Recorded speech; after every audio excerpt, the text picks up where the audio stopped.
ওরা বলতে চায় যে দেখেন, কাতিয়ানিরা যদি সংখ্যালঘু হয়, তো এদেশে হাজারো হিন্দু আছে সংখ্যালঘু, হাজারো খ্রিস্টান আছে সংখ্যালঘু, হাজারো বৌদ্ধ আছে সংখ্যালঘু, তারাও সংখ্যালঘু।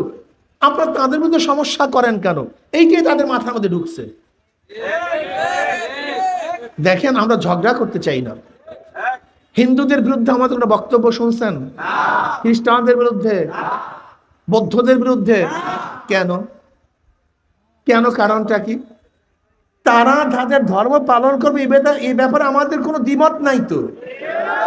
তারা তাদের ধর্ম পালন করুক।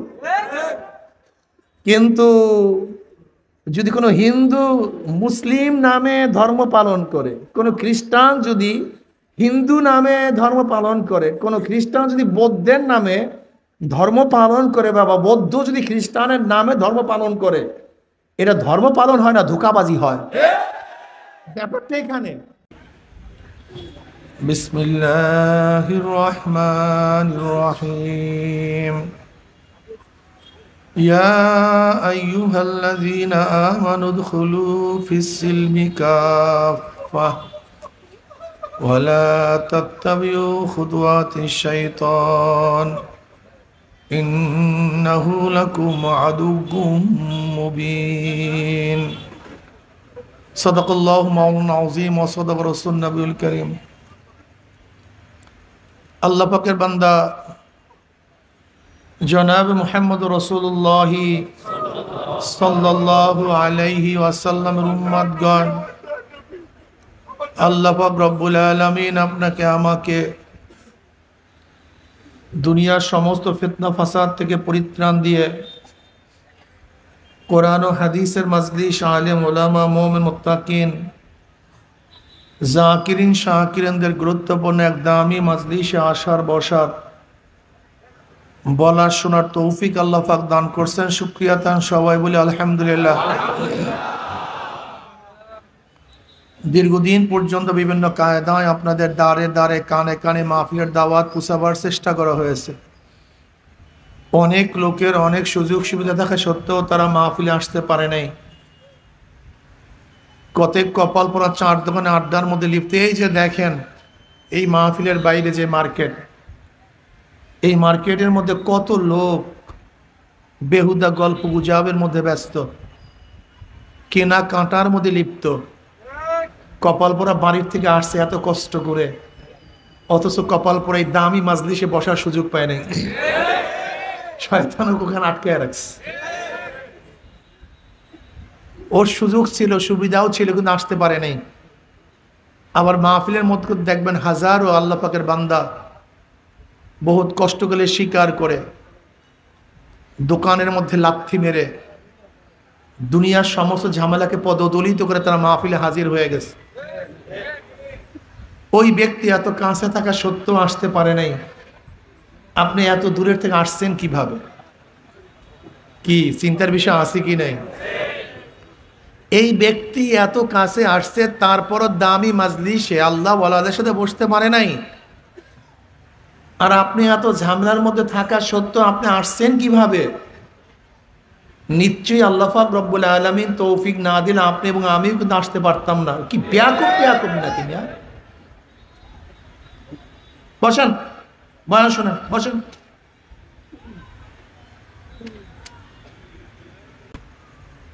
ওই ব্যক্তি এত কাছে থাকা সত্ত্বেও আসতে পারে নাই। আপনি এত দূরে থেকে আসছেন কিভাবে? নিশ্চয়ই আল্লাহ পাক রব্বুল আলামিন তৌফিক না দিলে আপনি এবং আমিও কিন্তু আসতে পারতাম না। যেই মাওলাই কারীম আপনাকে আমাকে ওই সমস্ত গাফিলদের অন্তর্ভুক্ত না করে এই মুমিন মুত্তাকিন জাকিরিন শাকিরিনদের গুরুত্বপূর্ণ এক দামি মাজলিসে আসার বসার বলা শোনার তৌফিক আল্লাহ পাক দান করছেন। আমরা বেজার না খুশি? যারা আমরা খুশি হলাম, খুশির সাথে সবাই বলে আলহামদুলিল্লাহ। খুশির আওয়াজ হয়েছে তো বেজারের আওয়াজ হয়েছে। যেই দল জিতে হো করে উঠে মনে হয় 10 কিলোমিটার আওয়াজ দূরে চলে যায়। কথা ঠিক না? কারণ খুশির আওয়াজ। ওমর ইবনে খাত্তাব রাদিয়াল্লাহু তাআলা আনহু যেই দিন মুসলমান ইসলাম গ্রহণ করছেন, ঈমান আনছেন, সাহাবায়ে কেরাম রিদওয়ানুল্লাহি তাআলা আলাইহিম আজমাইন এমন ভাবে আল্লাহু আকবারের ধ্বনি দিছে, হেরেমের মধ্যে আওয়াজ পৌঁছে গেছে। কারণটা কি? জোরে বলেন, কারণটা কি? খুশির আওয়াজ আসতে হয় না জোরে হয়? যে মাওলাই কারীম আপনাকে আমাকে দামি মাজলিসে আসার, বসার, বলার, শোনার তৌফিক দান করছেন, আমরা বেজার না খুশি? যারা আমরা খুশি হলাম, খুশির সাথে আবার বলে আলহামদুলিল্লাহ। এই মাজলিস অনেক গুরুত্বপূর্ণ, অনেক দামি। আমি সবসময় জিকিরের মাজলিসকে ধোলাই কারখানা বলি। ধোলাই কারখানা যখন জামা কাপড় দেওয়া হয়, জামা কাপড়গুলি ময়লা থাকে, কারখানা যখন ফেরত দেয় পরিষ্কার, ময়লার কোনো চিহ্ন থাকে না। এখানে যখন ঢুকছিলাম আমল নামায় গুনার বহুত ময়লা ছিল, আল্লাহ পাক কবুল করলে মাজলিস থেকে বের হয়ে যাবে, গুনাহ সব সাফ হয়ে যাবে, সব পরিষ্কার। বুখারীর মধ্যে দীর্ঘ এক রওয়ায়াত আসছে, জিকিরের মাজলিসকে কেন্দ্র করে আল্লাহ পাক বিভিন্ন প্রশ্ন এবং জবাব দেওয়ার পরে সিদ্ধান্ত দেন, উশহিদুকুম আন্নী কাদ গাফারতু লাহুম, ফেরেশতারা সাক্ষী থাক, গোটা মাজলিসের বান্দাদের গুনাহ খাতা সব মাফ করে দিয়েছে। এরপর কিন্তু সবাই সুবহানাল্লাহ পড়ে নেই। এমনি আপনার গুনাহ মাফ হবে কিভাবে? একবার সুবহানাল্লাহ পড়ছেন, আমল নামায় 1000 নেকি লেখা হয়ে যাবে, 1000 গুনাহ ঝরে যাবে। ইন্নাল হাসানাতি ইউযহিবনাস সাইয়্যাত, নেকি গুনাহকে মিটায়া দেয়। ইউযহিবনা শব্দের অর্থ হলো এই, নেকি গুনাহকে এইভাবে মিটায় মনে হয় যেন সেই ব্যক্তি কোনোদিন গুনাহই করে নাই। যেরকম ময়লা কাপড় ভালো মতো ধৌত করলে মনে হয় যেন কোনোদিন ময়লাই লাগে নাই। বন্দা যখন ঈমানকে মজবুত করে, তওবা করে, নেক আমল করে, তখন আল্লাহ পাক শুধু গুনাহ মাফই করেন না, সমস্ত গুনাহকে আল্লাহ পাক নেকের দ্বারা পরিবর্তন করে দেন। ইল্লা মান তাবা ওয়া আমানা ওয়া আমিলা আমালান সালিহান ফাউলাইকা ইউবাদদিলুল্লাহু সাইয়্যাতিহিম হাসানাত ওয়া কানা আল্লাহু গফুরার রহিমা। যদি ঠিক মতো ঈমান আনতে পারো, তওবা করতে পারো, নেক আমল করতে পারো, আল্লাহ পাক শুধু গুনাহ খাতা মাফ নয়, সমস্ত গুনাহকে নেকের দ্বারা। এই কোথেকে আপনি নজর কোন দিকে? আমি অর্ধেক বললে বাকিটা বলেন না কেন? আল্লাহ পাক শুধু গুনাহ খাতা মাফ নয়, বরং গুনাহকে কিসের দ্বারা? মাশাআল্লাহ। অন্য রওয়ায়াতের মধ্যে আছে, মা মিন কওমিন ইসতামাউ ইয়াসকুল্লাহ তাআলা লা ইউরিদুনা বিযালিকা ইল্লা ওয়াজহাহু ইল্লা নাদাহুম মুনাদি মিনাস সামাই আন কুমু মাগফুরাল লাকুম কদ বুদ্দিলাস সাইয়্যাতুকুম হাসানাত। যখন আল্লাহ পাকের বান্দাবান্দি জিকিরের মাজলিসে বসিয়া যায়, জিকির শেষে যখন জাকির মাজলিস ছাড়তে থাকে, একদল আহ্বানকারী ফেরেশতারা আসমান থেকে ডাক দিয়ে বলে, জাকিরিন সুসংবাদ শোনো, আল্লাহ পাক তোমাদের গুনাহ খাতা সব মাফ করে দিয়েছে। মাফ করছে তাই নয়, তোমাদের সমস্ত গুনাহকে আল্লাহ পাক নেকের দ্বারা পরিবর্তন করে দিয়েছে। কি মাজলিসের দাম আছে কি নাই? অনেক গুরুত্বপূর্ণ মাজলিস, অনেক দামি মাজলিস, খুব খেয়ালের সাথে কথা শোনা চাই, কথাগুলো যদি শরিয়াত সম্মত হয় গ্রহণ করা চাই। মাজলিস অনেক গুরুত্বপূর্ণ, অনেক দামি, খুব খেয়ালের সাথে কথা শোনা চাই। ইসলাম ব্যাপক, এত ব্যাপক আলোচনা করা কি 2-1 ঘন্টা সম্ভব? 2-4 দিনে, 2-4 সপ্তাহে, 2-4 মাসে সম্ভব না। 2-4 বছরে গোটা ইসলাম সব কিছু বয়ান করা সম্ভব না। তা তো বুঝে নি কতটুকু সময় পাবো। এর মধ্যে কিছু আলোচনা করো, মৌলিক আলোচনা, শুধু উৎসাহিত করার জন্য, একটু ধারণা দেওয়ার জন্য। আপনি ভাববেন না আমি গোটা বয়ান করে ফেলব ইসলামের, এটা আমার জন্য সম্ভব না, সেই সময়ও নাই, এলেমও নাই। যেহেতু সংক্ষিপ্ত কথা, কাজে খুব খেয়ালের সাথে কথাগুলি শোনা চাই। আমি যে আয়াত শরীফ তেলাওয়াত করছি, আল্লাহ পাক কালামে পাকের মধ্যে ফরমান, ইয়া আইয়ুহাল্লাযীনা আমানু দুখুলু ফিস-সিলমি কাফা ওয়া লা তাত্তাবিউ খুতুওয়াতিশ শাইতান ইন্নাহু লাকুম আদুউম মুবিন। হে ঈমানদারেরা, তোমরা ইসলামের মধ্যে পরিপূর্ণ প্রবেশ করো, অনুসরণ ইত্তেবা করিও না শয়তানের। কেন? সে তোমাদের গোপন ও প্রকাশ্য দুশ্মন। ঈমান কি জিনিস? যদি কোনো ব্যক্তি শুধু নবী আলাইহিসসালাতু ওয়াসসালামকে না মেনে আল্লাহকে বিশ্বাস করে, সে ব্যক্তি কি মুমিন হবে? ইহুদিরাও কিন্তু আল্লাহকে মানে। ইহুদিরা আল্লাহকে মানে কি মানে না? কিন্তু জনাব মুহাম্মদ রাসূলুল্লাহ সাল্লাল্লাহু আলাইহি ওয়াসাল্লামকে তারা মানে না। খ্রিস্টানরা আল্লাহকে মানে, কিন্তু আমার নবীকে মানে না। বুঝাতে পারিনি? যদি কেউ আল্লাহকে মানে, জান্নাত জাহান্নাম মানে, তাতেই সে মুমিন না। বরং আল্লাহকে মানতে হবে, জাহান্নামকে জান্নাতকে মানতে হবে, মিজানকে মানতে হবে, তাকদীরকে মানতে হবে, কিয়ামতকে মানতে হবে, ফেরেশতাদেরকে মানতে হবে, আল্লাহ নবীদেরকে মানতে হবে, তাদের উপরে অবতীর্ণ কিতাবকে মানতে হবে। কি কথা ঠিক না? এক ব্যক্তি আল্লাহকেও মানে, নবীকেও মানে, কিন্তু নবীকে শেষ নবী হিসেবে মানে না, সে কি মুমিন? সেও কাফের। খুব ভালো মতো বুঝবেন। জনাব মুহাম্মদ রাসূলুল্লাহ সাল্লাল্লাহু আলাইহি ওয়াসাল্লামের দুইটা গুণ। কয়টা গুণ? তিনি নবী এবং নবী ঈসা, কিন্তু শেষ নবী। নবী মূসা নবী, কিন্তু নবী ইব্রাহিম নবী, কিন্তু নবী নূহ নবী, কিন্তু নবী আদম নবী, কিন্তু জনাব মুহাম্মদ রাসূলুল্লাহ সাল্লাল্লাহু আলাইহি ওয়াসাল্লাম নবী ও, এটা মনে রাখতে হবে। গুণ দুইটা তার। আমার নবী শুধু একটা গুণ না, দুইটা গুণ। যদি কেউ একটা গুণ মানে আর একটা গুণ না মানে, তাহলে সে আমার নবীকে মানলেন না, সেও মুমিন না কাফের? এটা মনে রাখতে হবে, খুব ভালো মতো বুঝবেন। সংক্ষিপ্ত কথা, আল্লাহকেও মানতে হবে, আল্লাহ নবীকেও জনাব মুহাম্মদ রাসূলুল্লাহ সাল্লাল্লাহু আলাইহি ওয়াসাল্লাম মানতে হবে। এবং কি হিসাবে মানতে হবে? আমার নবীর পরে নবী নাই, এটা সংসদে আইন চাই, এই স্লোগান আমাদের কিয়ামত পর্যন্ত থাকবে ইনশাআল্লাহ। নবীকে যারা শেষ নবী মানবে না, তারা কি ভাই? আসলে অনেক প্রশাসন বুঝতেই চায় না কাদিয়ানীদের সাথে আমাদের ব্যাপারটা কোন জায়গায়। ওরা বলতে চায় যে দেখেন, কাদিয়ানীরা যদি সংখ্যালঘু হয়, এদেশে হাজারো হিন্দু আছে সংখ্যালঘু, হাজারো খ্রিস্টান আছে সংখ্যালঘু, হাজারো বৌদ্ধ আছে সংখ্যালঘু, তারাও সংখ্যালঘু। আপনারা তাদের মধ্যে সমস্যা করেন কেন? এইটাই তাদের মাথার মধ্যে ঢুকছে।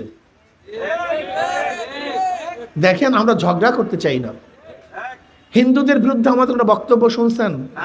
খ্রিস্টানদের বিরুদ্ধে, বৌদ্ধদের বিরুদ্ধে? কেন? কেন? কারণটা কি? তারা তাদের ধর্ম পালন করবে, এই ব্যাপারে আমাদের কোনো দ্বিমত নাই তো। তারা তাদের ধর্ম পালন করুক। কিন্তু যদি কোনো হিন্দু মুসলিম নামে ধর্ম পালন করে, কোনো খ্রিস্টান যদি হিন্দু নামে ধর্ম পালন করে, কোনো খ্রিস্টান যদি বৌদ্ধের নামে ধর্ম পালন করে, বাবা বৌদ্ধ যদি খ্রিস্টানের নামে ধর্ম পালন করে, এটা ধর্ম পালন হয় না, ধোঁকাবাজি হয়। ব্যাপারটা এখানে দেখেন, বাটা কোম্পানি, রাটা কোম্পানি, অমুক কোম্পানি, সমুক কোম্পানির মধ্যে হাজারো কোম্পানি আছে, কিন্তু কেউ কার বিরুদ্ধে কেস দেয় না। কিন্তু একই কোম্পানির যখন নকল বের হয়, তখন আপত্তি। ওই কোম্পানি হিসেবে চালাও, কোনো সমস্যা নাই তো। কিন্তু এক কোম্পানির নামে আর এক কোম্পানি নকল করলে তখন তার বিরুদ্ধে কেস হয়, সমস্যা হয়। কাদিয়ানীরা যদি কাদিয়ানী ধর্ম হিসাবে চলতে থাকে, এতে আমাদের কোনো আপত্তি নেই। কিন্তু কাদিয়ানী যখনই বলবে আমরা মুসলিম জামাত, তখনই আমাদের আপত্তি হবে। এই আর কিছু না, ব্যাপারটা এখানে। যদি বলে কাদিয়ানীরা ভিন্ন সম্প্রদায়, বাস চলুক, চলতে থাকুক, জনসভা করুক, মিছিল করুক, মিটিং করুক, সব করুক, আমাদের কোনো আফসোস নেই, কোনো আপত্তি নেই। কিন্তু ইসলামের নামে না, এই 2 নাম্বারই আমরা পছন্দ করি না, সহ্য করব। এইটা আমি প্রশাসনকে বলতে চাই, আর কিচ্ছু না। আপনার কথাটা বোঝার চেষ্টা করুন। তারা যা ইচ্ছা তাই করুক, কিন্তু তাদের ধর্মের নামে করতে হবে, মুসলিম ধর্মের নামে করতে পারবে না। ঈমান আনতে হবে নবী আলী সাল্লাল্লাহু আলাইহি ওয়াসাল্লামকে শেষ নবী হিসাবে। আনোয়ার শাহ কাশ্মীর রহমতুল্লাহ আলাইহি বলেন, যদি কোনো ব্যক্তি নবী আলী সাল্লাল্লাহু আলাইহি ওয়াসাল্লামের বিশ্বাস রেখে তার আনিত সমস্ত আহকামকে বিশ্বাস এবং না মানে, সে মুমিন না। এর জন্য জনাব মুহাম্মদ রাসূলুল্লাহ সাল্লাল্লাহু আলাইহি ওয়াসাল্লামের উপরে বিশ্বাস রেখে তার আনিত সমস্ত আহকামাতের উপর বিশ্বাস রাখতে হবে। যদি মনে করেন তাকে মানি কিন্তু তার এই বিধান মানি না, তাকে মানি তার এইটা মানি না, তাকে মানি তার এইটা মানি না, সে মুমিন না। ইয়া আইয়ুহাল্লাযীনা আমানু, হে ঈমানদারেরা, ঈমান সবচেয়ে দামি জিনিস, এর চেয়ে দামি কোনো জিনিস নেই। দামি জিনিস সবচেয়ে কি ভাই? কেমন দামি জানেন? এক ব্যক্তি চিরতরে ছিল জাহান্নামী, ঈমান আনার সাথে সাথে সে হয়ে গেছে জান্নাতি। এক ব্যক্তি ছিল ওয়াজিবুল কতল, তাকে কতল করা ওয়াজিব, ঈমান আনার সাথে সাথে তার কতল করা সম্পূর্ণ হারাম। বুঝাতে পারিনি। বুখারীর মধ্যে রওয়ায়াত আসছে, কাতিল এবং মাকতুল একই জায়গায় থাকবে না। যুদ্ধের ময়দানে যে ব্যক্তি কাতিল কতল করবে আর যে ব্যক্তি কতল হবে, আল্লাহ পাক এই 2 ব্যক্তিকে এক জায়গায় রাখবেন না। তাহলে কে কোন জায়গায় থাকবে? মুমিন কোথায় থাকবে আর বেঈমান কোথায় থাকবে? কাতিল এবং মাকতুল একই জায়গায় কখনোই থাকবে না। আপনি যুদ্ধের ময়দানে এক কাফেরকে কতল করার জন্য তরবারি উঠাইছেন, কতল করবেন, হঠাৎ সে বলছে লা ইলাহা ইল্লাল্লাহ মুহাম্মাদুর রাসূলুল্লাহ, এখন কতল করা সম্পূর্ণ হারাম। এই মাত্র ছিল ওয়াজিব, এখন ঈমান। এত দামি জিনিস, যাকে কতল করা ছিল ওয়াজিব, ঈমান আনার সাথে সাথে তাকে কতল করা কি হয়ে গেছে? হারাম হয়ে গেছে। আল্লাহু আকবার। দেখেন, যাকে বিবাহ করা সম্পূর্ণ হারাম ছিল, ঈমান আনার সাথে সাথে তাকে বিবাহ করা কি হয়ে গেছে? জোরে বলেন। যার জন্য সম্পত্তি জায়েজ ছিল, মিরাস ওয়ারিস জায়েজ ছিল, কিন্তু বেঈমান হওয়ার সাথে সাথে সমস্ত মিরাস কি হয়ে গেছে? বাতিল হয়ে গেছে। ঈমান সবচেয়ে দামি। এত দামি জিনিস যা চিন্তাও করতে পারবেন না। ঈমান কেমন দামি আল্লাহ পাক ঘোষণা দেন, ওয়াল্লাযীনা আমানু আশাদ্দু হুব্বাল লিল্লাহ, যারা মুমিন তারা আল্লাহকে সবচেয়ে বেশি মহব্বত করে। মুমিনরা কাকে বেশি মহব্বত করে? আল্লাহ পাক ডাইরেক্ট ঘোষণা দেন, আল্লাহু ওয়ালিয়ুল্লাযীনা আমানু, আল্লাহু ওয়ালিয়ুল্লাযীনা আমানু, যারা মুমিন আল্লাহ পাক তাদের বন্ধু। ডাইরেক্ট ঘোষণা দিয়েছেন আল্লাহ পাক, আল্লাহু ওয়ালিয়ুল্লাযীনা আমানু, আল্লাহু ওয়ালিয়ুল্লাযীনা আমানু, আল্লাহ বন্ধু ওই সমস্ত লোকদের যারা কি আনছে? ঈমান। বসেন, এই লোকটা ডিস্টার্ব করবে খুব মারাত্মক। সামনে বসছেন কেন আপনি? হ্যাঁ,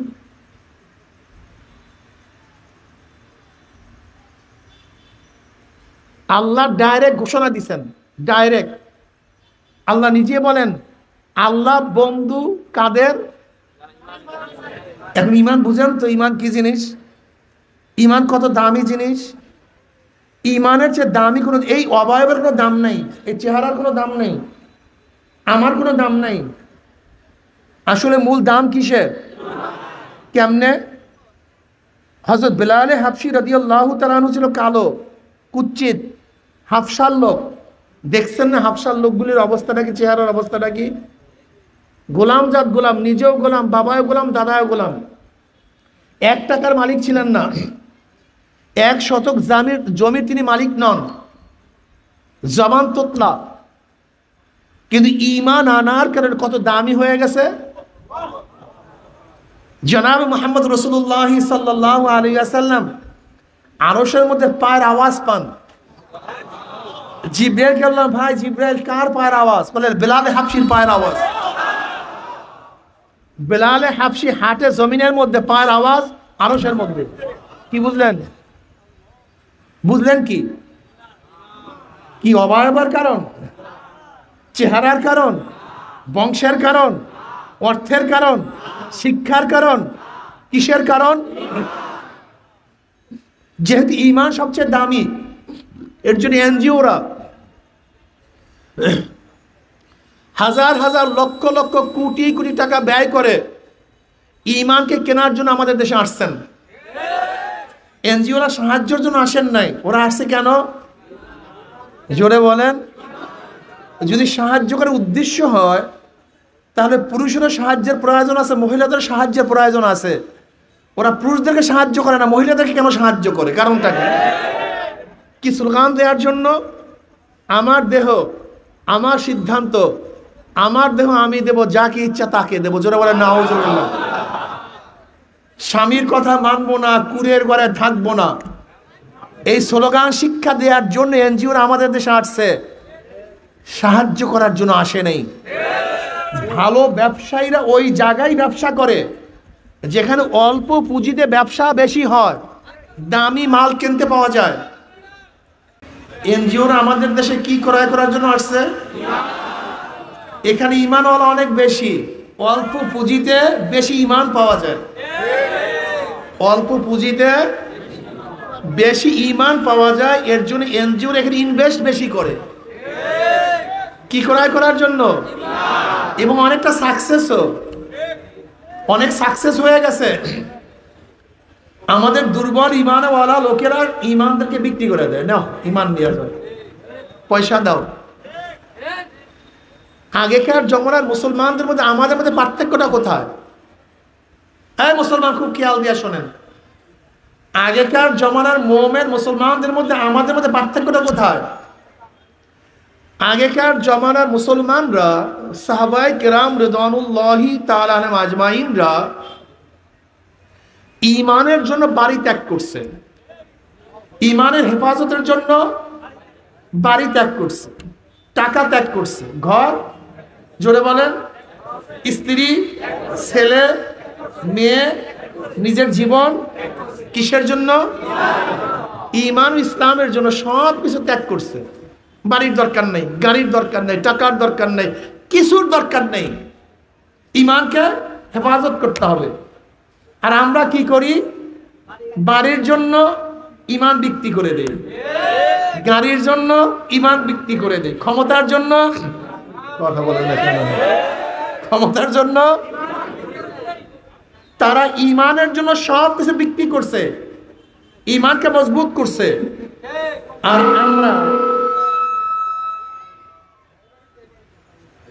আর আমরা দুনিয়ার জন্য সব কিছু ত্যাগ করি, ঈমানকে ত্যাগ করি, ইসলামকে ত্যাগ করি। আল্লাহ আমাদের সবাইকে মাফ করে দেন। জানি না ফেরাউনের স্ত্রী আসি আলাইহিস সালাতু ওয়াস সালাম, ফেরাউনের স্ত্রী আসি আলাইহিস সালাতু ওয়াস সালাম কার স্ত্রী? ফার্স্ট লেডি, পুরা মিশরের বাদশা। কেমন বাদশা? ফেরাউনের মতো শক্তিধর বাদশা গোটা দুনিয়ার মধ্যে নেই। ৮০,০০০ বনি ইসরায়েলের শিশু সন্তানকে হত্যা করছে, লেকিন কেউ প্রতিবাদ করছে এরকম কোন ইতিহাস পাওয়া যায় না। বোঝেন কেমন শক্তিধর?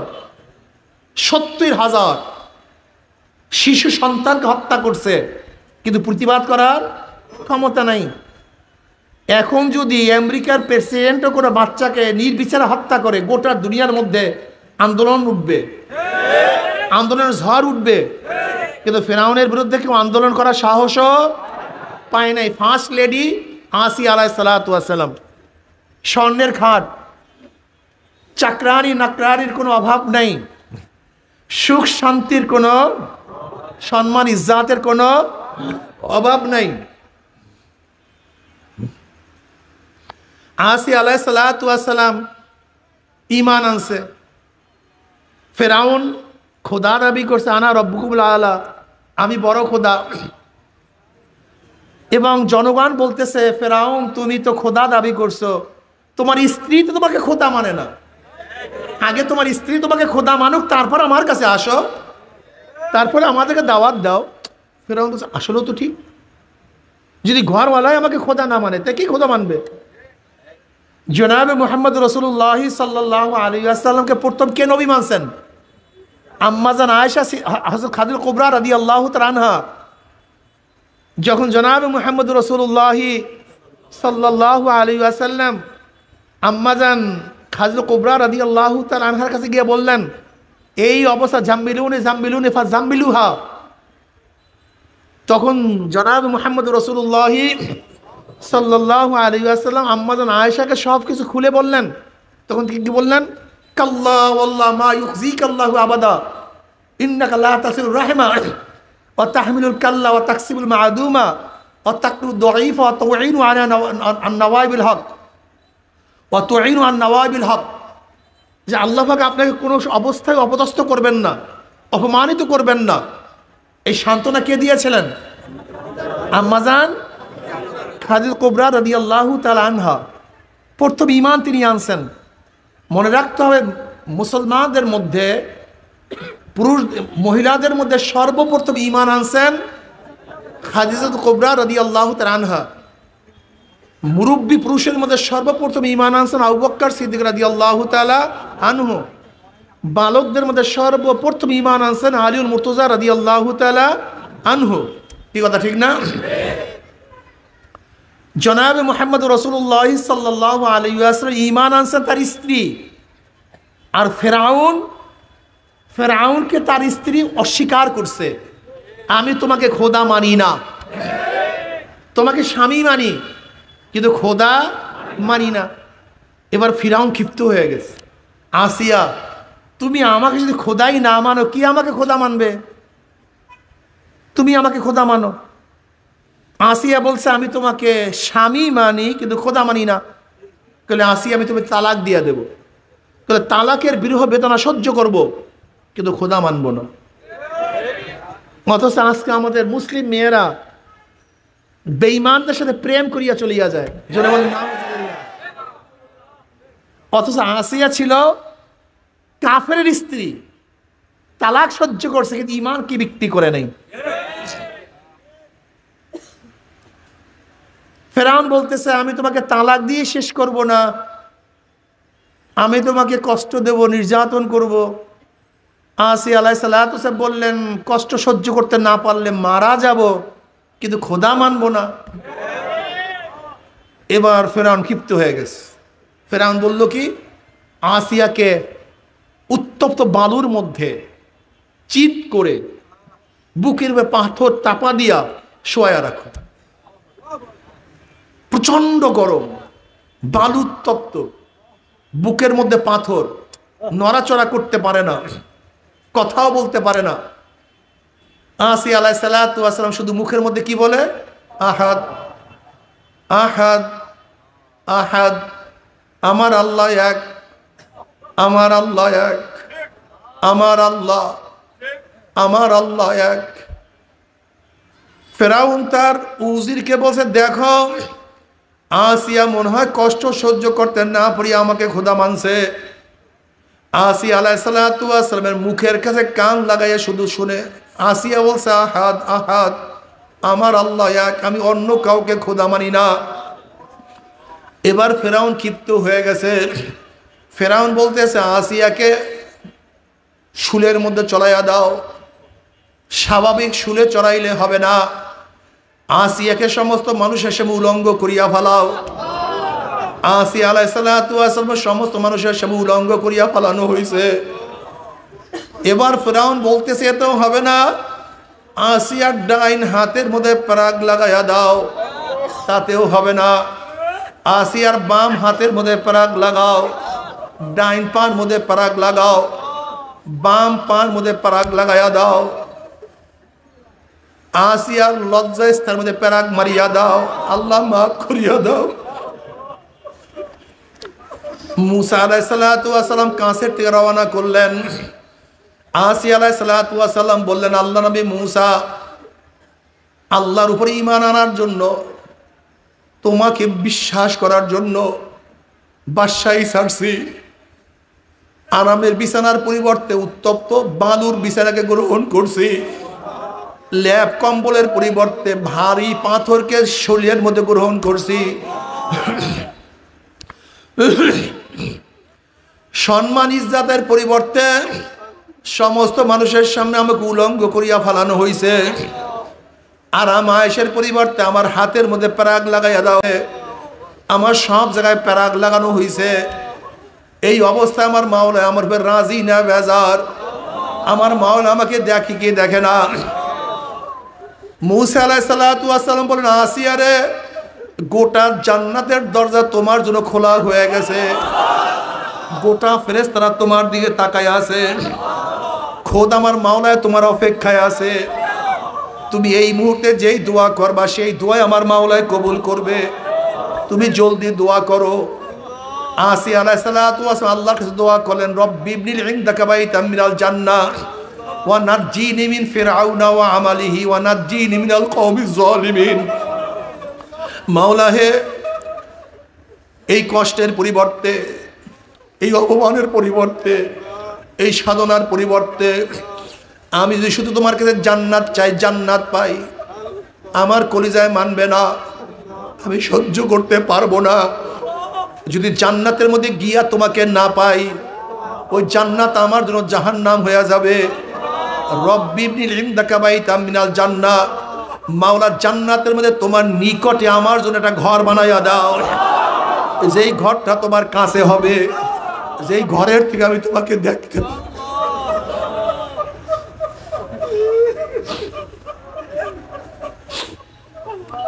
জান্নাতের মধ্যে তোমার নিকটে একটা ঘর বানাইয়া দাও, যেই ঘর থেকে আমি তোমাকে দেখতে পারবো।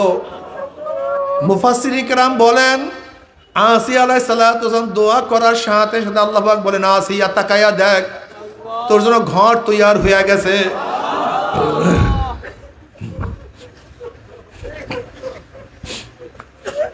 দুই ব্যক্তিকে আল্লাহ পাক যেটা অবস্থায় আসমানে নিয়ে গেছেন, একজন ঈসা আলাইহিস সালাতু ওয়াস সালাম, একজন আসিয়া আলাইহিস সালাতু ওয়াস সালাম।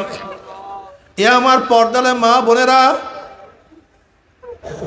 আসিয়া আলাইহিস সালাতু ওয়াস সালাম মাওলাকে পাওয়ার জন্য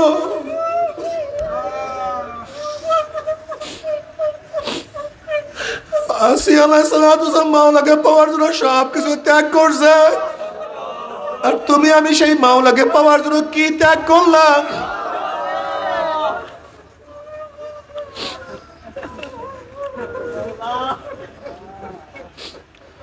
এ আমার মা বোনেরা, সুমাইয়া রাদিয়াল্লাহু তাআলা আনহা ইসলামের মধ্যে সর্বপ্রথম শহীদ। আল্লাহ, ইসলামের মধ্যে সর্বপ্রথম শহীদের মর্যাদা কোনো পুরুষ অর্জন করতে পারে নাই। ইসলামের মধ্যে সর্বপ্রথম শহীদের মর্যাদা সুমাইয়া রাদিয়াল্লাহু তাআলা আনহা অর্জন করছেন। এই সুমাইয়া রাদিয়াল্লাহু তাআলা আনহার লজ্জা স্থানের মধ্যে আবু জাহেল তীর নিক্ষেপ করতে,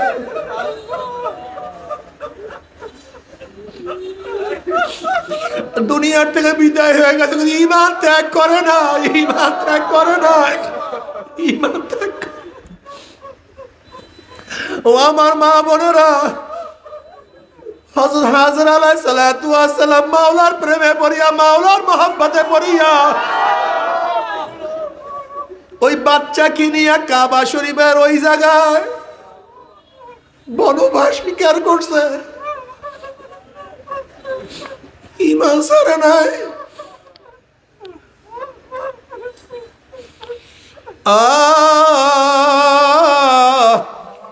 আসিয়া আলাইহিস সালাতু ওয়াস সালামের কত ত্যাগ, ফেরাউনের সেই লিউন্ডি, সেই বান্দি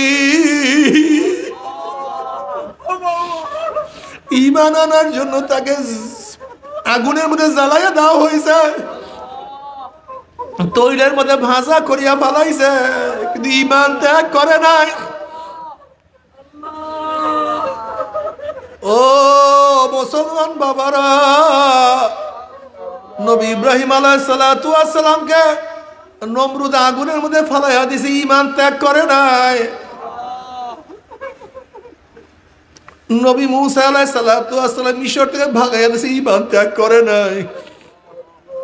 আমার নবী আলাইহিস সালাতু ওয়াস সালামকে কত রক্তাক্ত করছে, তায়েফের ময়দানে কত রক্ত ঝরাইছে। ঈমান ছাড়ে নাই। 3 বছর শিয়াবে আবু তালেবের মধ্যে অবরুদ্ধ করিয়া রাখছে। সেখানে মুসলমান মেয়েরাও ছিল, না খাইতে খাইতে তাদের বুকের স্তন শুকাইয়া গেছে। বাচ্চারা দুধ না পাইয়া ঠাট্টা মারিয়া চিল্লান দিয়েছে, ঈমান ত্যাগ করে না। ও যুবক বাবারা, এ আমার মুসলমান যুবক বাবারা, ও মুসলমান যুবক বাবারা, খুব ভালো মতো বোঝার চেষ্টা করো।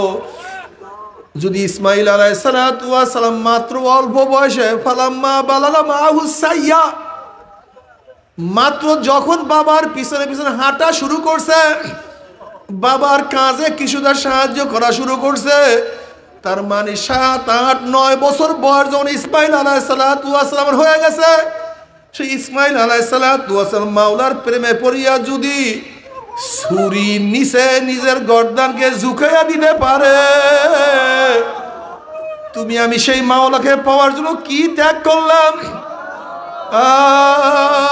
কোনো ত্যাগ করি না। আজকে 5 ওয়াক্ত নামাজ পড়তে পারি না। যখন জনাবে মুহাম্মদ রাসূলুল্লাহ সাল্লাল্লাহু আলাইহি ওয়াসাল্লাম হিজরত করবেন, জনাবে মুহাম্মদ রাসূলুল্লাহ সাল্লাল্লাহু আলাইহি ওয়াসাল্লামের বিছানার মধ্যে হযরত আলীউল মুর্তজা রাদিয়াল্লাহু তাআলা শোয়াইয়া নবী আলাইহিস সালাতু ওয়াস সালামের চাদর দিয়ে আবৃত করিয়া রওনা করছে। কাফেররা নবী আলাইহিস সালাতু ওয়াস সালামকে খোঁজার জন্য যখন আসছে, আলী রাদিয়াল্লাহু বলেন, আমি নিশ্চিত ছিলাম যে আমি দুনিয়াতে বাঁচব না, নবীকে না করি আমাকে তারা হত্যা করবে।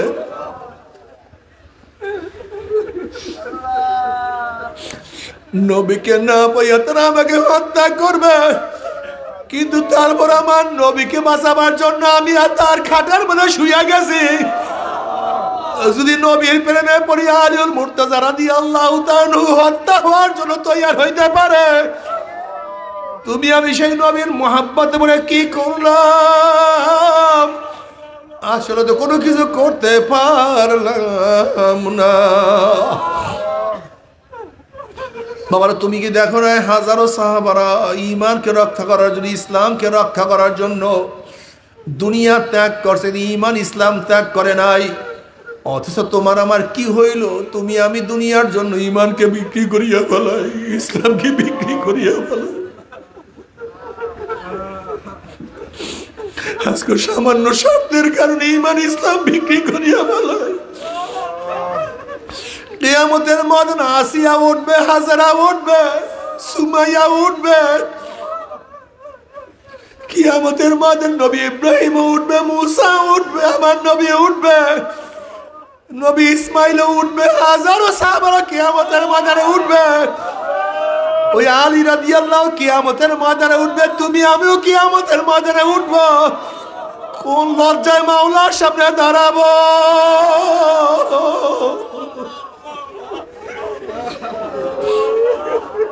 কোন লজ্জায় দাঁড়াবো?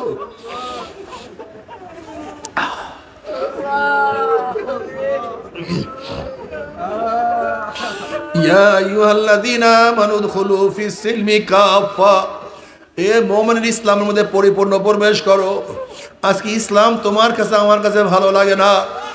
আজকে মুসলমান অনুযায়ী মাথা সাজাই না, আজকে ইসলাম অনুযায়ী চেহারাকে সাজাই না, ইসলাম অনুযায়ী আমি পোশাক পরি না, ইসলাম অনুযায়ী আমার ঘরকে আমি সাজাই না, ইসলাম অনুযায়ী আমার মেয়েকে আমি সাজাই না, ইসলাম অনুযায়ী আমার ছেলেকে আমি সাজাই না, ইসলাম অনুযায়ী আমার দলকে আমি সাজাই না, ইসলাম অনুযায়ী আমার নেতাকে আমি মানি না। অথচ আল্লাহ ইয়া আইয়ুহাল্লাযীনা আমানু উদখুলু ফিস-সিলমি কাফা, এ মুমিন ইসলামের মধ্যে পরিপূর্ণ প্রবেশ করো।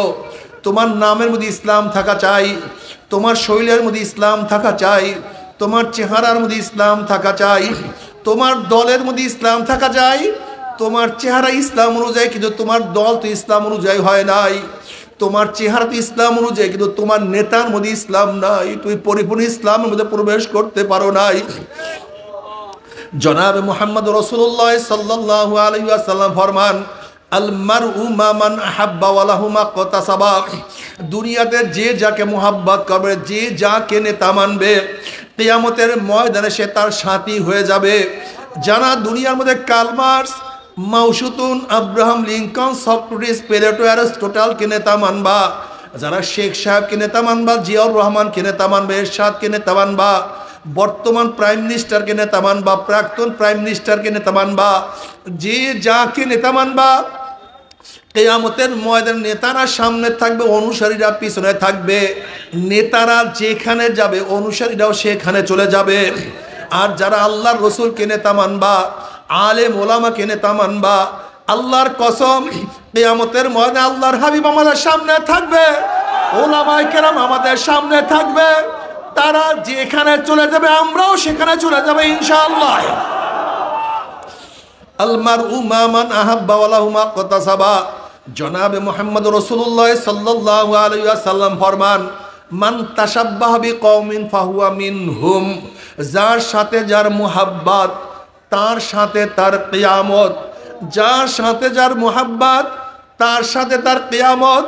যারা নবীকে মুহাব্বত করবা নবীর সাথে কিয়ামত হয়ে যাবে।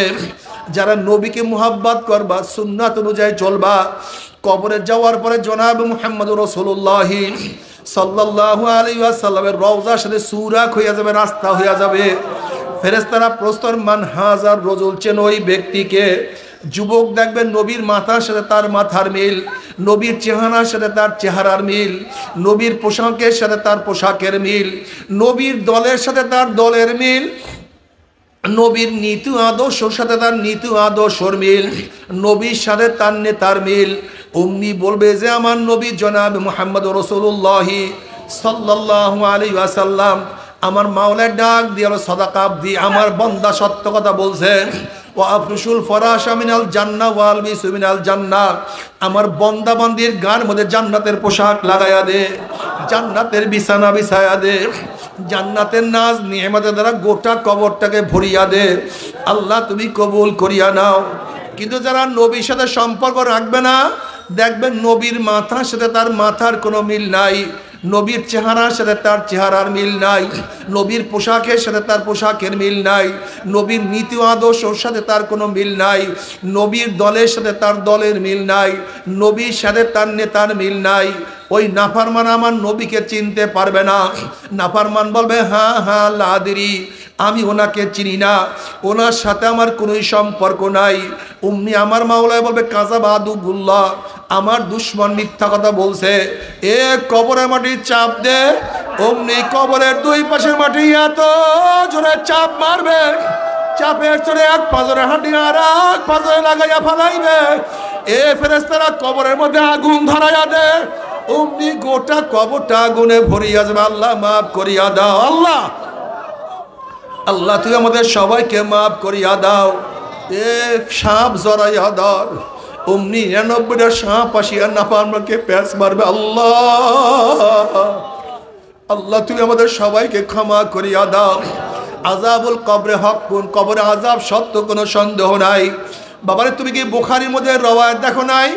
আসমা বিনত আবু বকর রাদিয়াল্লাহু তাআলা আনহুমা রওয়ায়াত করেন, জনাবে মুহাম্মদ রাসূলুল্লাহ সাল্লাল্লাহু আলাইহি ওয়াসাল্লাম খুতবা দেওয়ার জন্য দাঁড়াইলেন।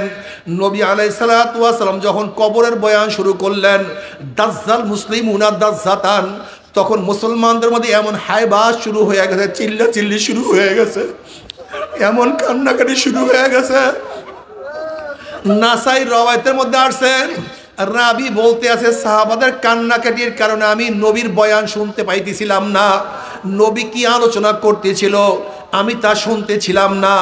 যখন নবী আলাইহিস সালাতু ওয়াস সালাম বয়ান শেষ, কান্নাকাটিও শেষ হয়ে গেছে, চিল্লাচিল্লি বন্ধ হয়েছে, আমি কাছের একজনকে প্রশ্ন করলাম নবী এমন কি বয়ান করছে যে এই বয়ান শোনার সাথে সাথে সাহাবাদের মধ্যে এরকম চিল্লাচিল্লি শুরু হয়েছে?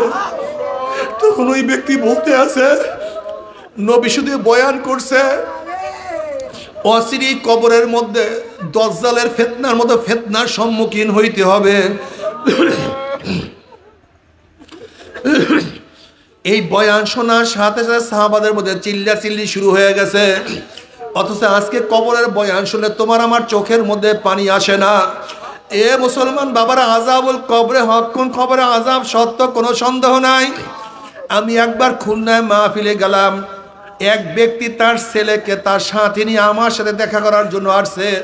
ওই ব্যক্তি বলছে, হুজুর আমার ছেলেটা হাফেজ, দেখেন আমার ছেলেটা কি বলে।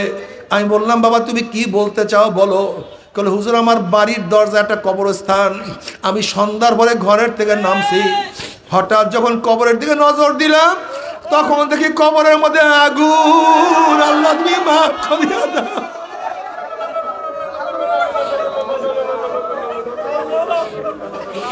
নাফরমানের দলের কত কবরের মধ্যে আগুন দেখা যায়, কত কবরের মধ্যে ধোঁয়া দেখা যায়, কত কবরের মধ্যে সাপ বিচ্ছু দেখা যায়, কত কবরের মধ্যে 1 বছর 100 বছর 1000 বছর পরও কাপনের কাপন সহ লাশ তাজা পাওয়া যায়। এরপরে তোমার মাথার মধ্যে কিছু ঢুকবে না, এরপর তোমার বুঝে আসবে না আসলে তোমার কপাল খারাপ হয়ে গেছে, তোমার কপাল খারাপ হয়ে গেছে। ফাগুশাইনাহুম ফাহুম লা ইউবসিরুন, ফাগুশাইনাহুম ফাহুম লা ইউবসিরুন, ফাগুশাইনাহুম ফাহুম লা ইউবসিরুন। খতামাল্লাহু আলা কুলুবিহিম ওয়া আলা সামিইহিম ওয়া আলা আবসারিহিম গিশাওয়া ওয়া সাওয়াউন আলাইহিম আনজারতাহুম আম লাম তুনজিরহুম লা ইউমিনুন। আমার মাওলা তাদের কলমের মধ্যে মোহর লাগাইয়া দিছে, আল্লাহ পাক চক্ষুকে অন্ধ করিয়া দিছে।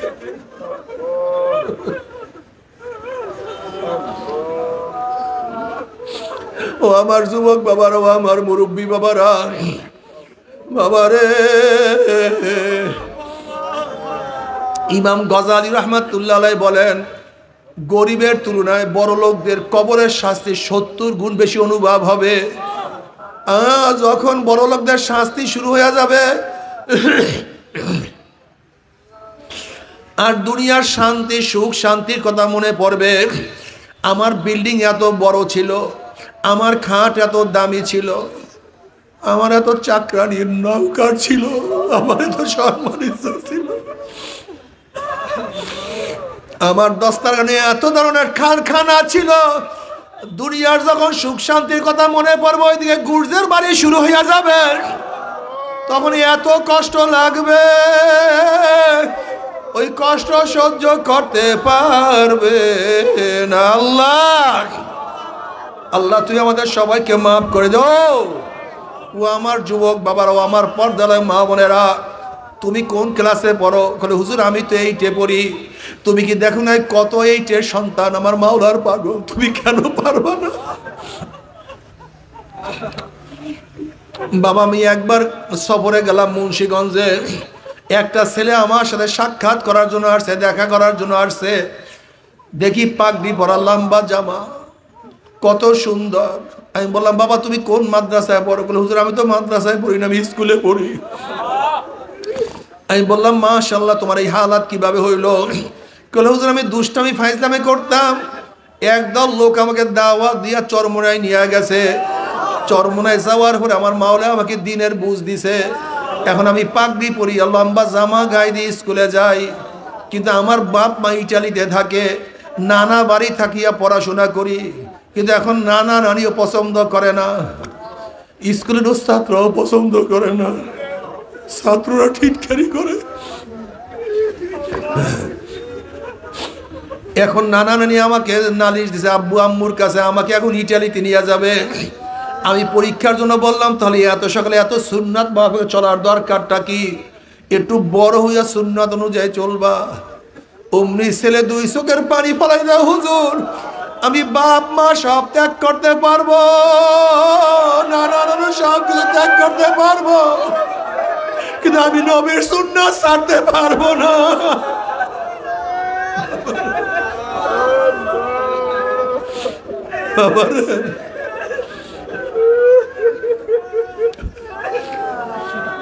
আমার কিছু না,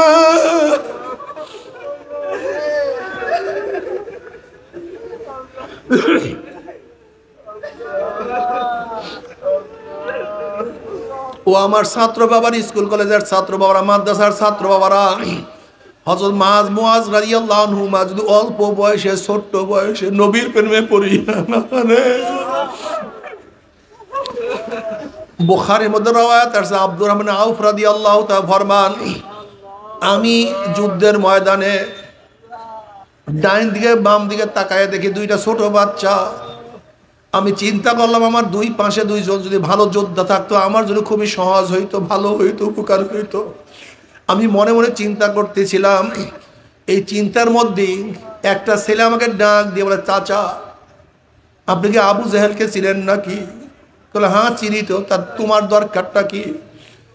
বলে মক্কায় আমার নবীকে কষ্ট দিছে।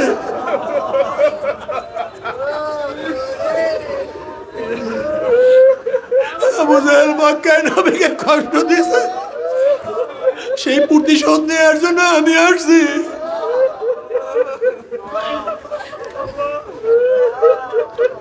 আমি আশ্চর্য হয়ে গেছি। এই কথা বলার সাথে সাথে আমি হঠাৎ আবু জেহেলকে দেখলাম। আমি বললাম, ওই যে দেখো আবু জেহেল, উঁচা ঘোড়ার মধ্যে লম্বা মাথা, ওই যে নেতৃত্ব দিচ্ছে ওইটাই আবু জেহেল। আব্দুর রহমান আউফ রাদিয়াল্লাহু ফরমান, আমি বলার সাথে সাথে দেখলাম আমার দুই পাশ থেকে বাজ পাখির মতো দুইটা সন্তান আবু জেহেল ঝাঁপাইয়া পড়ছে।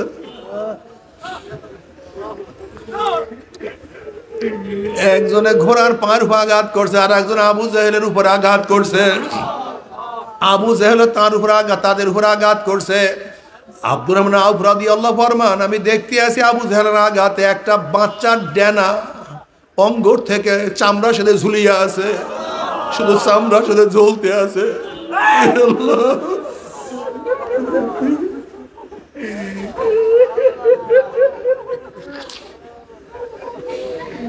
আমি দেখি ওই চামড়ার ঝোলার কারণে বাচ্চাটা এখন আর যুদ্ধ করতে পারতে আছে না। হঠাৎ আমি দেখলাম ওই বাচ্চাটা ওই পাউটা, ওই হাতটাকে পার নিচে নিয়ে ঝাটকা মারিয়া সিরিয়া ফেলাইছে।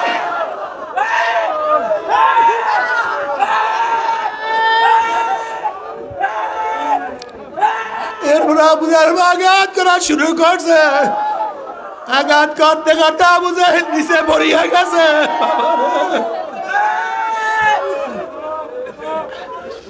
ও মুসলমান সন্তানেরা,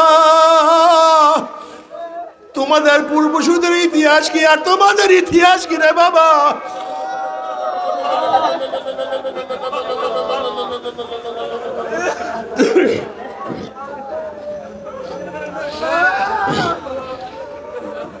আজকে মাওলার হুকুম নামাজ পড়তে পারো না, রোজা রাখতে পারো না। আজকে মাওলার হুকুম পর্দা করতে পারো না, দিন অনুযায়ী চলতে পারো না। এই মাঝ মজ কিয়ামতের ময়দানে উঠবে, তুমি আবু কিয়ামতের ময়দানে উঠবো। লজ্জায় কি মাথা নত হবে না? হিসাব বিকাশ না মিলাইয়া কেউ মাওলার কবরে যাইও না।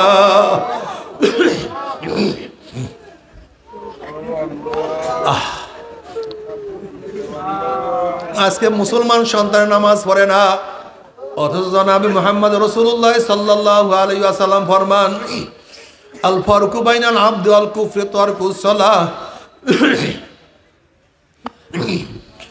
মুমিন এবং কাফেরের মধ্যে পার্থক্য, মুমিন নামাজ পড়ে, কাফেররা নামাজ পড়ে না। মুমিন আল্লাহর সামনে দাঁড়ায়, কিন্তু বেঈমানরা আল্লাহর সামনে দাঁড়ায় না। মুমিন আল্লাহর সামনে নত হয়, রুকু দেয়, কিন্তু বেঈমানরা রুকু দেয় না। মুমিন তার চার আঙ্গুল কপালটা আমার মাওলার কুদরতি পায়ের মধ্যে ঠেকাইয়া সেজদা করে, কিন্তু বেঈমানরা সেজদা করে না। এক কথায় মুমিন নামাজ পড়ে, বেঈমান না নামাজ পড়ে না। আজকে হাজারো মুসলমানের সন্তানরা নামাজ পড়ে না। আজকের থেকে নিয়াত করো না, আমি আর বেঈমান থাকবো না। আজকের থেকে নামাজ আর কাজা করব না ইনশাআল্লাহ। কে কে নিয়াত করবো? নারা তাকবীর। হাতটাকে পুরা উঁচা করো, মাওলাকে দেখা, মাওলা রে,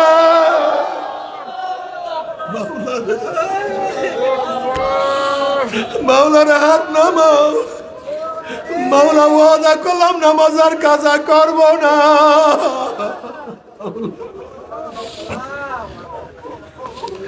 বাবার এক ওয়াক্ত নামাজ কাজা করলে, ইচ্ছা করিয়া কাজা করলে 2,88,00,000 বছর জাহান্নাম ভোগ করতে হবে।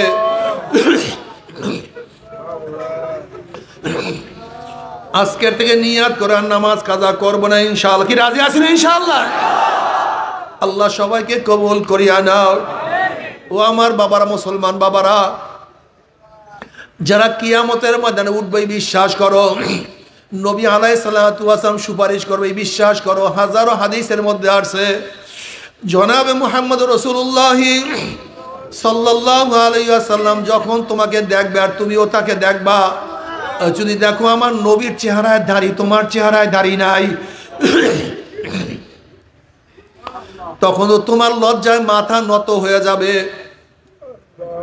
আর তোমার চেহারায় দাড়ি না দেখলে আমার নবীর কলিজায় ব্যথা লাগিয়া যাবে, আমার নবী কষ্ট পাবেন, তুমিও লজ্জা পাবা। কাজে আজকের থেকে মনকে বুঝরে, মন কিয়ামতের ময়দানে আল্লাহর হাবিবকে কষ্ট দেব না, তার কলিজায় ব্যথা দেব না, আমিও লজ্জায় মাথা নত করব না। ওয়াদা করলাম রে মন, আমার স্ত্রী বেজার হয় হোক, আমার বন্ধু বেজার হয় হোক, আমার সমাজ লজ্জা পায় পাক, আমার যা কিছু যায় সব যাক, আজকে থেকে নবীর চেহারার দাড়ির মধ্যে আর পোস্ট মারবো না ইনশাআল্লাহ। কে কে নিয়াত করতে পারে? নারা তাকবীর। আল্লাহ তুমি সবাইকে কবুল করিয়া নাও। আমার যুবক বাবারা, দাড়ি রাখলে দেখবে এত মজা, আর দাড়ি কাটতে পারবা না। মনে করতে হুজুর দাড়ি রাখলে মেয়েরা বিবাহ বসবে না, দাড়ি দেখার পরে যেই মেয়ে বিবাহ বসবে না ওইটা তো মুসলমান, ওইটা শয়তান। ওই শয়তান বিবাহ করলে তোমার খসরাত দুনিয়াওয়ালা আখেরা, দুনিয়াও বরবাদ আখেরাত বরবাদ। খালি শয়তানকে আমি বিবাহ করতে চাই না, আমি মুসলিম নারীকে বিবাহ করবো ইনশাআল্লাহ। কি রাজি আছেন ইনশাআল্লাহ? আল্লাহ তুমি কবুল করিয়া নাও। এরপর আল্লাহ পাক কাউকে জান্নাত, কাউকে জাহান্নামের ফয়সালা দিয়া দিবে। জান্নাতে যাওয়ার পরে জান্নাতের আনন্দ ফুর্তির মধ্যে লিপ্ত হয়ে যাবে। আল্লাহ কবুল করিয়া নাও। আর জাহান্নাম থেকে ধাক্কা মারিয়া জাহান্নামের মধ্যে ফালাইয়া দেওয়া হবে। জাহান্নাম থেকে ফালাবার পরে 70 বছর পর্যন্ত জাহান্নাম নিচে যাইতেই থাকবে, যাইতেই থাকবে। ডাইনে আগুন, বামে আগুন, উপরে আগুন, নিচে আগুন, সামনে আগুন, পিছনে আগুন। আল্লাহ আমাদের সবাইকে মাফ করিয়া দাও। জাহান্নামের মধ্যে জাহান্নামের থেকে একটা আগুনের পোশাক পরাইয়া দেওয়া হবে। ওই পোশাক শরীরের মধ্যে লাগার সাথে সাথে শরীরের চামড়া গোশত সব পরাইয়া সারকার করিয়া ফেলাইবে। জাহান্নামী 2 হাত দিয়া পোশাক ছেড়ার চেষ্টা করবে, কিন্তু পোশাক ছেড়তে পারবে না, সহ্য করতে পারবে না। আল্লাহ আমাদের সবাইকে মাফ করিয়া দাও। তবে মুমিন মুসলমান বলতে সবাই মনে চায় গুনার থেকে ফিরিয়া নেয়া কামল করিয়া মাওলার জান্নাতে সবাই যাইতে মনে চায়। গুনাহ নিয়া মাওলার জাহান্নামে কাউরে কিন্তু যাইতে মনে চায় না। কিন্তু কেনই বা আমরা নেয়া কামল করতে পারি না, কেনই বা গুনার কাম ছাড়তে পারি না? এর মূল কারণ হলো আপনার এবং আমার পিছনে নফস এবং শয়তান লাগিয়া রইছে। এই নফস এবং শয়তান থেকে ফেরার জন্য যে কোনো একজন হক্কানি আল্লাহর ওলির হাতে হাত দিতে হবে রে বাবা। খবরদার, বর্তমান জমানায় পীর মুরিদের নামে ভেজাল, ব্যবসা, দলাদলি, হিংসা, হাসাদে পরিণত হয়ে গেছে। সমস্ত আল্লাহর ওলির একমত, যেই পীরের 5 জন মুরিদের মধ্যে কমপক্ষে 3 জনকে দেখবেন আলহামদুলিল্লাহ সুন্নাত মুআফিক আমল আখলাক মজবুত হয়ে যাইতে আছে, গুনার কাম ছাড়তে আছে, নেকের আমল ধরতে আছে, কলব নরম হইয়া চোখে পানি আসতে আছে। বৃক্ষতর নাম কি, ফলে পরিচয়। আমি চরমনাই বুঝি না, চরমনার দাওয়াত, প্রশংসা, প্রচার প্রসার করার জন্য আসি নাই রে বাবা। চরমনাই যাওয়ার তোমার কোনো দরকার নাই, কোনো দরকার নাই, কোনো দরকার নাই। তুমি যার কাছে গিয়া পারো গুনার কাম ছাড়ো, নেকের আমল ধরো, কলব নরম করিয়া চোখে পানি নিয়া মাওলার কবরে যাইও।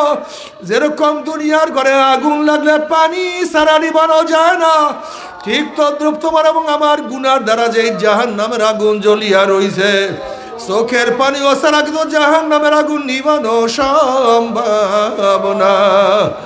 কাজী বাবা আমার জন্য দোয়া চাই, আমিও দোয়া করি, সবাই সবার জন্য প্রাণ খুলিয়া দোয়া করো যেন কিয়ামতের ময়দানে গলাগলি বাঁধিয়া মাওলা একসাথে জান্নাতে যাওয়ার তৌফিক দিয়া দেয়।